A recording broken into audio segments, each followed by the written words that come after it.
Salut à tous et bienvenue sur AZ237. Lorsque les parents de Caden réalisèrent que leur fils avait disparu un soir d'avril 2018, il faisait incroyablement froid dehors. Ils crurent d'abord qu'il se livrait à un jeu de cache-cache, mais comprirent rapidement que ce n'était pas le cas. Ils le localisèrent après près de 22 heures de recherche, mais s'arrêtèrent dans leur élan lorsqu'ils découvrirent qu'ils n'étaient pas seuls. Regardons leur histoire. Mais avant de commencer, j'aimerais vous rappeler qu'après avoir regardé cette vidéo, vous pouvez faire un tour sur notre chaîne pour découvrir de nombreuses histoires à la fois incroyables, intéressantes et émouvantes. Et n'oubliez pas de vous abonner à la chaîne et d'activer la cloche de notification si vous êtes nouveau parmi nous. Dans le comte de Blount, dans le Tennessee, une famille vivait dans une petite communauté connue sous le nom de Top of the World. Les parents de Caden n'avaient aucune objection à ce qu'il joue tout seul, tant qu'il ne s'éloignait pas trop sans les informer. Caden était toujours porté disparu le 23 avril 2018, malgré le fait que la nuit soit tombée. Naturellement, ses parents s'inquiétèrent de ses allées et venues. Ils savaient qu'il jouait dehors comme d'habitude, mais ils commencèrent à s'inquiéter lorsqu'il ne rentra pas ce soir-là. Ses parents pensaient d'abord qu'il se cachait simplement quelque part dans la maison. Lorsqu'ils réalisèrent leur erreur, ils contactèrent James Liberong, le shérif du comté de Blount. Ils ne voulaient pas prendre de risques, car il faisait de plus en plus froid et sombre dehors. Et Caden était sans manteau. Ils ne comprenaient pas pourquoi leur fils avait disparu si vite. Ils voulaient cependant le retrouver et le ramener. Il y avait clairement quelque chose qui sortait de l'ordinaire, même s'ils n'en avaient pas connaissance. Le shérif du comté était bien conscient que le temps était compté. Il demanda rapidement l'aide d'autres personnes pour répandre la nouvelle de Caden. Une personne doit généralement attendre au moins 24 heures avant de lancer un avis de disparition. Cependant, comme il s'agissait d'une petite communauté, ce n'était pas le cas. Ils étaient vraiment inquiets. Ils pensaient d'abord qu'il avait été kidnappé. Il est possible qu'il ait très froid, parce qu'il ne portait pas son manteau. Le shérif n'avait aucune envie de spéculer sur le pire scénario. Il travailla donc rapidement et autant qu'il le pouvait pour aider la famille. Le bureau d'investigation du Tennessee émit une alerte d'enfant en danger à 19 h ce soir-là. Selon le bureau du shérif, l'alerte mentionnait l'apparence de Caden. Il demanda aux membres de la communauté de le rechercher, précisant qu'il avait été vu pour la dernière fois vers 18 h. Selon ses parents, il mesurait 1,20 m, pesait 27 kg, avait les cheveux bruns et les yeux bleus. En outre, ils révélèrent également au shérif ce qu'il portait au moment de sa disparition. Il était vêtu d'un pantalon de survêtement gris et d'une chemise noire. Le département local du shérif mena une mission de recherche et de sauvetage. Un hélicoptère militaire Black Hawk de la base aérienne voisine de Maggie Tyson participa également aux recherches. Après que Berong ait reçu l'appel téléphonique de la famille Leach, les choses allèrent rapidement. Ils lancèrent une opération au sol, en plus de l'utilisation de l'hélicoptère pour rechercher le garçon. Près de 100 premiers intervenants constituaient l'équipe de recherche et de sauvetage qui couvrait 2000 acres de terrain montagneux. La question était de savoir s'ils parviendraient à localiser ce jeune garçon avant qu'il ne soit trop tard. Outre le message de iPause, la communauté du comté de Blount était tenue informée de ce qui se passait grâce à une application pour smartphone appelée Nextdoor. Ce message contribuait encore plus à la diffusion de la nouvelle. Il s'agit d'un réseau social relativement privé, destiné aux résidents d'une zone donnée. De nombreuses personnes n'avaient pas pu participer aux recherches, mais elles faisaient tout leur possible pour aider de toutes les manières possibles.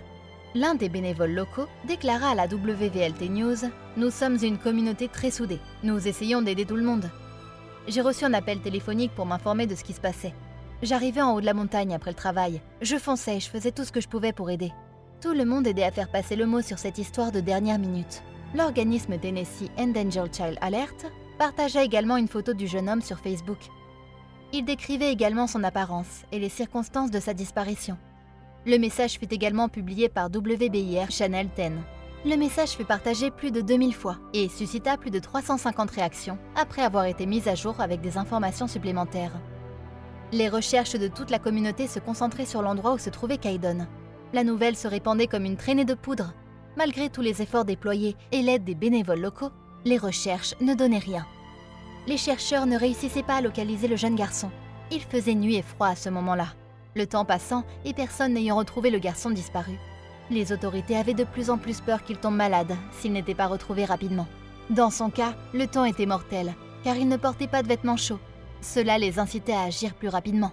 Ils savaient très bien qu'il portait des vêtements insuffisamment chauds pour le garder au chaud pendant la nuit. Pour une personne de son âge et de sa taille, cela pouvait s'avérer mortel. Il était essentiel qu'il soit localisé le plus rapidement possible. C'est à ce moment-là que la recherche attira un nombre croissant de personnes. Ils étaient tous conscients de l'urgence de le localiser rapidement, Aucun d'entre eux ne voulait entendre parler de la possibilité d'une tragédie résultant de cette situation. Pendant les 2 heures suivantes, les recherches continuaient. Dans un rayon de 800 mètres autour de la maison de la famille Leach, ils se concentraient sur cette zone. Afin d'étendre les recherches à la zone rurale et montagneuse environnante, ils durent attendre jusqu'au matin. Ses parents étaient sans aucun doute inquiets pour lui.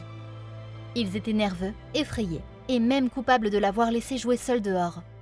Cela prenait du temps, mais ils ont fini par découvrir qu'il était sain et sauf. Que s'était-il réellement passé? En restant debout toute la nuit, les habitants de la communauté avaient montré à quel point ils étaient soudés et dévoués. Ils fournissaient aux volontaires de l'eau et des collations. C'était leur façon d'aider les premiers intervenants qui cherchaient Caïdon sans relâche. Il devait être quelque part, ils le savaient. Il ne s'agissait que de rester engagé et concentré. Ils n'avaient pas l'intention d'abandonner la mission jusqu'à ce qu'il soit rendu à sa famille. Ils étaient bien décidés à le faire. Il devint un peu plus facile de le localiser une fois que la lumière du jour soit revenue. Même si sa recherche restait difficile, personne ne perdait espoir. Ils gardaient tous l'espoir de le retrouver vivant et en bonne santé. Il était temps pour les équipes de descendre et de le chercher un peu plus, maintenant qu'ils avaient encore plus d'idées sur les endroits à chercher. Ses parents étaient naturellement inquiets qu'il soit effrayé, affamé et seul quelque part. Tout le monde espérait qu'il allait bien.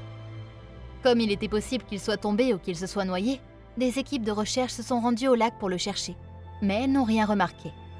L'hélicoptère continuait de la chercher depuis le ciel, tandis que les recherches au sol se poursuivaient. Ils décidèrent d'examiner les flancs de la montagne et les divers bâtiments abandonnés de la région après avoir vérifié le lac. Il était possible qu'ils se soient réfugiés dans l'une des structures pour éviter le froid. Malheureusement, ils étaient incapables de le localiser là aussi. Après que les premières heures du matin soient passées, il n'avait toujours aucune idée de l'endroit où il se trouvait. Sa famille essayait de penser à d'autres endroits où il aurait pu aller. Y avait-il quelque chose de sinistre qui se passait ici? Pour les gens de leur communauté, cela semblait être une impossibilité. Pour ses parents, cela n'avait aucun sens qu'il ait disparu sans prévenir. Après tout, il était bien conscient de son couvre-feu et des limites de sa liberté. Quelque chose ne collait pas, et tout le monde le savait, pour trouver où il avait pu aller en jouant dehors. Les sauveteurs essayèrent de penser comme un enfant. Cela les encouragea seulement à penser de manière créative. Ils allaient même dans des endroits où ils n'auraient pas regardé autrement. Ils vérifiaient les bois ainsi que les bâtiments abandonnés. Ils ne le réalisaient pas à ce moment-là, mais ils se rapprochaient. Ils commencèrent à chercher des structures abandonnées dans la région. Ils s'enfoncèrent ensuite dans les bois pour continuer leurs recherches. Ils n'avaient aucune idée qu'ils se rapprochaient de plus en plus de la découverte de Caïdon. Ils se doutaient bien qu'ils étaient sur une piste. L'équipe s'assura de vérifier toute la zone lorsqu'elle entra dans les bois non loin du quartier. Ils étaient officiellement à court d'options pour savoir où il aurait pu aller s'il n'était pas là. L'après-midi touchait à sa fin, et tout le monde savait qu'il serait coincé à la nuit tombée. Le temps pressait. Puis, ils entendirent un bruit étrange dans les bois. Il provenait de l'intérieur des bois. Cela piqua immédiatement leur intérêt. Et si c'était lui qui appelait à l'aide? Des sauveteurs et des volontaires arrivèrent à l'endroit d'où provenait le bruit. Soudain, ils trouvèrent Caïdon, à seulement 400 mètres de sa maison. Comme il ne s'était pas aventuré loin pendant la nuit, il avait dû attendre le matin pour commencer son expédition. Il avait dû être désorienté, paralysé par la peur, et avait choisi de rester là où il était. Cependant, ce qui surprit tout le monde, c'est qu'il n'était pas seul. Caïdon Leach avait disparu depuis 22 heures, lorsqu'ils le retrouvèrent vers 15h30 ce jour-là. Ils le retrouvèrent et découvrirent ce qui faisait le grognement. Shula, son terrier noir et blanc, était le coupable.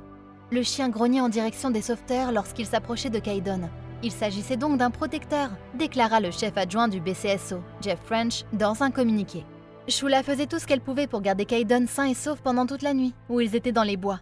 Lorsqu'ils découvrirent le garçon disparu, il ne semblait pas être en bonne santé. Quand ils lui demandèrent comment il se sentait, tout ce qu'il répondit c'est « J'ai très froid ». Il ne portait qu'un pantalon de survêtement gris et une chemise noire.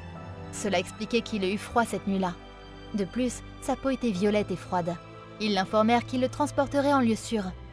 Il avait besoin de soins médicaux, mais il devait aussi s'occuper de Shula, la chienne. Avant que ses intervenants puissent le transporter chez lui, ils le transportèrent au Blount Memorial Hospital pour être évalué par le personnel médical. Ils voulaient s'assurer qu'il ne souffrait pas d'hypothermie ou d'autres problèmes de santé avant de le déposer chez lui. La famille était folle de joie de voir le petit garçon sain et sauf. Ils n'arrivaient pas à comprendre que Shula se trouvait juste devant eux pendant tout ce temps. C'était comme s'ils voyaient un film ou lisaient un livre. La famille de Caïdon décida de publier une déclaration officielle pendant qu'il était examiné à l'hôpital Blount Memorial. Au départ, il n'avait aucune information sur son état de santé ou sur les circonstances de sa disparition. Néanmoins, La famille tenait à exprimer sa gratitude envers les incroyables bénévoles locaux et les équipes de secours qui s'étaient surpassées pour les aider à retrouver leur fils. Quelle est votre opinion au sujet de cette histoire? Dites-le nous dans les commentaires. Si vous avez aimé cette vidéo, alors cliquez sur le bouton j'aime et partagez-la autour de vous. À très bientôt sur AZ237.